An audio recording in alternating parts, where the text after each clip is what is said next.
रिश्ता कैसे चुने, इबादत कैसे करें, करियर कैसे चुने, तीनों का जवाब शम्स तबरेज बहुत अच्छा देते हैं। ध्यान से सुनना। क्या? लव।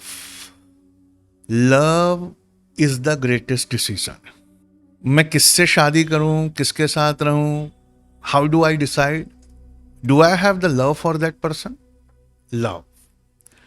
मैं कौन सा करियर चूज करूं, do I have the love for that job? Love.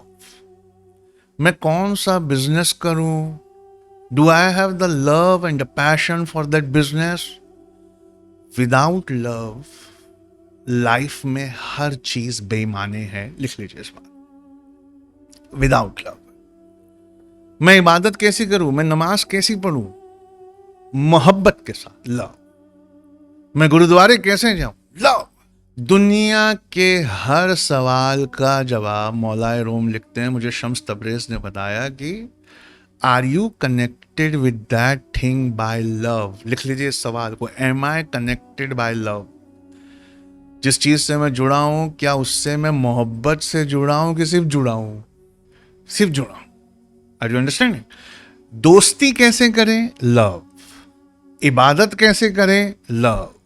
जीवन साथी कैसे चुने? लव। करियर कैसे चुने? लव। जॉब कैसे चुने? लव। क्यों? What you love you become. जिससे तुम मोहब्बत करते हो ठीक उसकी तरह हो जाते हो। पहाड़ की तरफ कभी चिल्ला के देखिए, इको वापस आता है। सही है? जिंदगी जीने का प्रिंसिपल बताओ। पहाड़ की तरफ कभी चिल्ला कर देखिए, इको वापस आता है। ये इको सिर्फ पहाड़ में से वापस नहीं आता, हर चीज में से आता है। ध्यान से सुनना। क्या? एक हफ्ते का एक वेबिनार कर रहे हैं, रोज रात को 8:30 बजे। सारी दुनिया से लोग आ रहे हैं। आइए मिलकर सोचते हैं, कुछ पढ़कर देखते हैं कि कैसे आर्टिफिशियल इंटेलिजेंस दुनिया बदलने वाला है और हमें अपनी पढ़ाई में क्या चेंज करना चाहिए। मौलाए रोम कहते हैं कि मुझे शम्स तबरेज ने सिखाया कि तुमने किसी के साथ मोहब्बत की या तुमने किसी के साथ गुस्सा किया, दोनों ही केसेस में ये एक उधार है जो तुम्हें वापस किया जाएगा।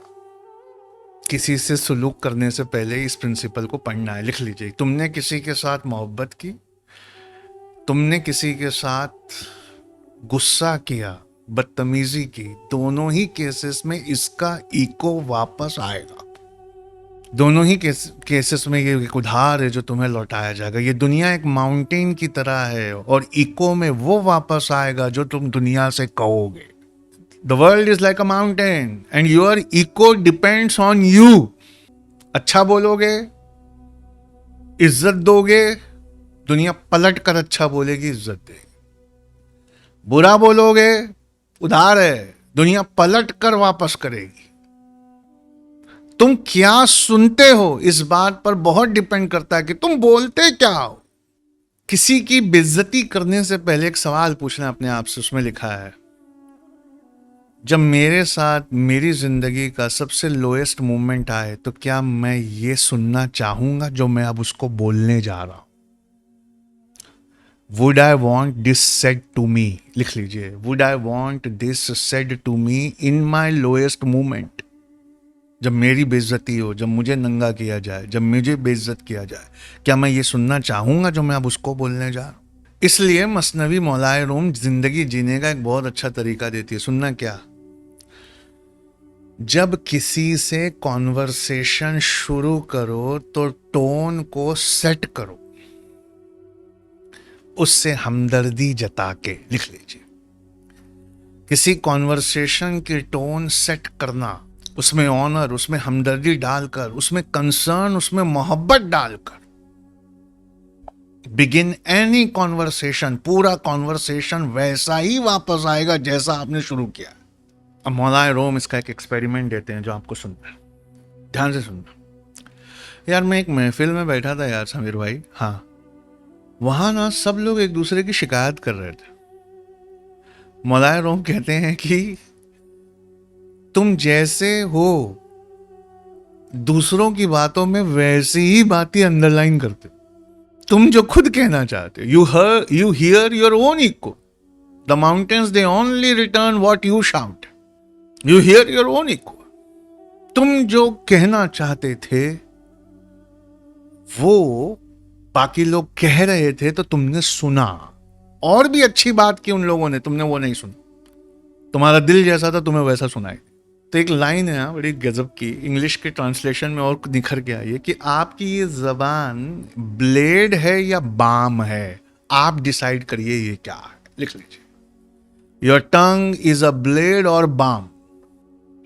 और इसी को और एक लाइन में लिखा है, बहुत जबरदस्त चीज है, ध्यान से सुनना।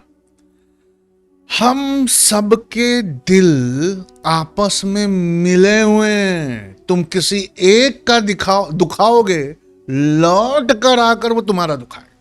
All our hearts are connected with invisible strings. बहुत अच्छी मिसाल दूं इसकी।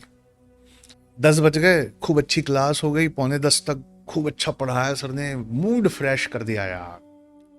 मेरा मूड अच्छा था तो मैंने आपका मूड फ्रेश कर दिया। अब आपसे जो लोग रात को मिलने वाले हैं, आपके घर वाले, वो मेरी क्लास में नहीं है, लेकिन मेरा मूड अच्छा था तो मैंने आपका मूड फ्रेश किया। जब आप उनसे बात करेंगे तो उनका मूड फ्रेश करेंगे। लेकिन क्या मैं एक लाइन कह सकता हूं, क्या हम सबके दिल आपस में नहीं जुड़े हैं? और क्या किसी एक दिल का टूटना कहीं पूरा एक चेन रिएक्शन नहीं स्टार्ट करता है? लिख लीजिए, all our hearts are interconnected with an invisible string. A smile can make everyone smile, a sorrow can make everyone sorrowful. We are not separate, we are a part, our souls are woven.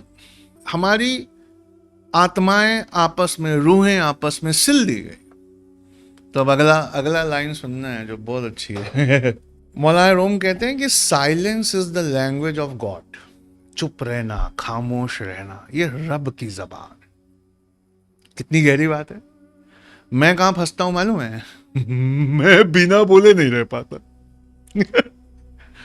मुझे बोलना है, क्यों भाई? जब मैं किसी दो शहर के बीच में सफर करता हूं, लोग झगड़ा करके मेरी गाड़ी में बैठते हैं। अबे रास्ते भर क्या बताएंगे ये गजब का। अब मैं वहां ये लाइन लेके बैठ गया हूं कि साइलेंस तो खुदा की जबान है, मुझे चुप रहना चाहिए, कम बोलना चाहिए। तो अगली लाइन बहुत जोरदार है, silence silence is the language of God.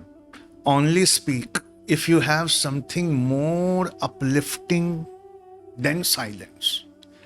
तभी बोलो जब चुप रहने से ज्यादा खुशनुमा तुम्हारे पास बोलने के लिए कुछ है, तभी बोलो। और मेरे पास चुप रहने से ज्यादा अच्छा रहता है कुछ ना कुछ खुशनुमा। बोलूंगा तो अभी मूड चेंज होगा, चॉइसेस चेंज होगी। या तो चुप रहो या तब बोलो जब तुम्हारे पास बोलने के लिए कुछ इतना खुशनुमा है कि अभी तुम्हारे बोलते ही या वेदर चेंज हो जाएगा, बोलो। या इसका एक मतलब और है क्या? अगर तुम्हारे पास खुशनुमा बोलने के लिए कुछ नहीं है तो फिर चुप हो जाओ, कोई डिप्रेसिंग बात मत बोलो, चुप रहो। या तो तुम्हारे पास इससे कुछ खुशनुमा है तो कहो, या अगर इससे कुछ डिप्रेसिंग है तो चुप रहो, कुछ नहीं बोला। क्यों? जो तुम बोलोगे उसका इको वापस आएगा। रूमी ने एक बार ना, कुछ बच्चे थे, वो एक दरवेश को परेशान कर रहे थे, बैगर को। तो उन्होंने बच्चों से जाकर कहा कि सुनो, तुम इसको परेशान करो और तुम परेशान हो जाओगे, और तुम इसे खुश कर दो तो तुम दोनों खुश हो जाओगे। तुम जो करोगे उसके साथ वो लौट कर तुमसे मिलेगा। हम सब आपस में, हमारे दिल जुड़े हुए हैं, हम जो बोल रहे हैं वो सब इको होकर वापस आता। Are we comfortable? बात समझ में आई है? मतलब पेन, अगर मैंने अभी आपको पेन दिया ना तो आप पेन महसूस करोगे, मैंने खुशी दी तो खुशी महसूस करो। सही है? अब सुनना, बहुत इंपॉर्टेंट चीज है, स्पीक काइंडली है। ये वाला तो इतना गहरा है। Next lesson